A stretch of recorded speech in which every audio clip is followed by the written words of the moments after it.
السلام عليكم. تيجوا نعمل حاجة حلوة للفطار، فطار يوم الجمعة، فطار يوم الأجازة.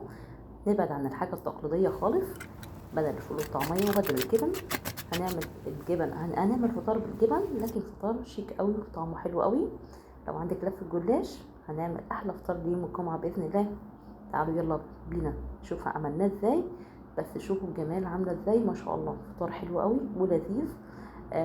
هيعجب كل اللي يدوقه ان شاء الله. لو عندك اطفال يحبوه قوي، ينفع في وجبه عشاء برضو وينفع وجبه غدا برضو. تمام.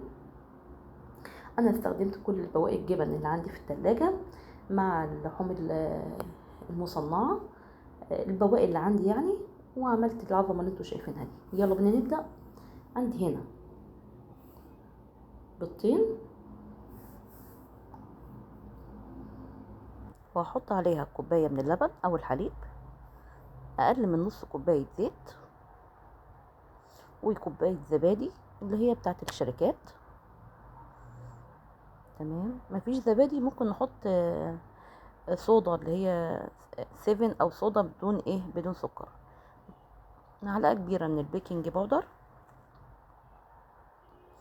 وشويه خل طبعا عشان زفرت البيض ويعمل تفاعل كده مع البيكنج باودر زي ما انتوا شايفين. كل المكونات دي هتديني هشاشه في فطيره الجلاش. شويه ملح صغيرين، ما نكترش ملح لان فيها جبن. فلفل اسود طبعا. ونقلب المكونات دي كلها مع بعضها كده. السائل او اللبراي اللي احنا هنسقي بيه الجلاش.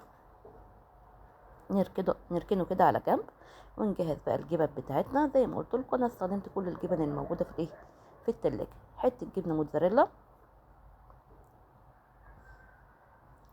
اي جبنه كريميه، جبنه فيتا، اي جبنه طريه تكون موجوده عندك، مش موجوده مش شرط. عندي شريحتين بالظبط من الجبنه الرومي، هقطعهم كده قطع صغيره واحطها على الخليط على باقي الجبنه. عندي شريحتين من اللحوم المصنعه، سواء تركي سواء لانشون، بيف، اي اللي موجود عندنا. قطعه من الجبنه القريش. تمام. هقلب كل الخليط ده مع بعضه، يبقى كده خليط الحشو جاهز. ناقص لهم شويه معلقه حبه البركه تديها طعم حلو. يبقى كده خلصنا اللبراي وخلصنا الجبنه، حشو الجبنه. نجيب بقى الجلاش، لفه جلاش سواء سليمه او متقطعه. اهم حاجه ان احنا نقطعها كده زي ما انتوا شايفين حلقات. تمام. واهم ما في الموضوع ان احنا نفكها من بعضها.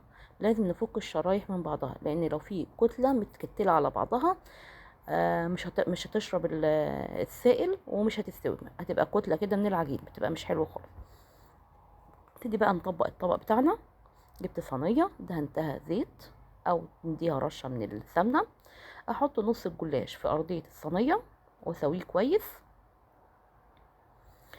وهسقيه بالسائل اللي احنا عملناه. هنسقيه كويس عشان يتشرب كويس وما يطلعش معانا ناشف. بعد كده هحط الحشوات اللي انا حطيتها،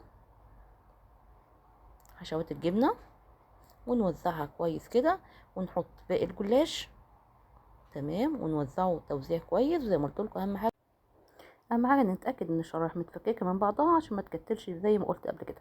باقي السائل هنشرب بيه كل الجلاش زي ما انتوا شايفين، واتاكد كده ان هو وصل للطبقه كلها، وادخلها الفرن على درجه حراره 200 لحد ما يلون معايا ويستوي ويديني اللون الجميل ده. لو ما وصلناش للون ده بالفرن العادي ممكن نشغل الشوايه. تمام. جربوها ان شاء الله يتعجبكم. ان شاء الله اشوفكم فيديو جديد، والف هنا للي هيعملها باذن الله. جمعه مباركه علينا وعليكم.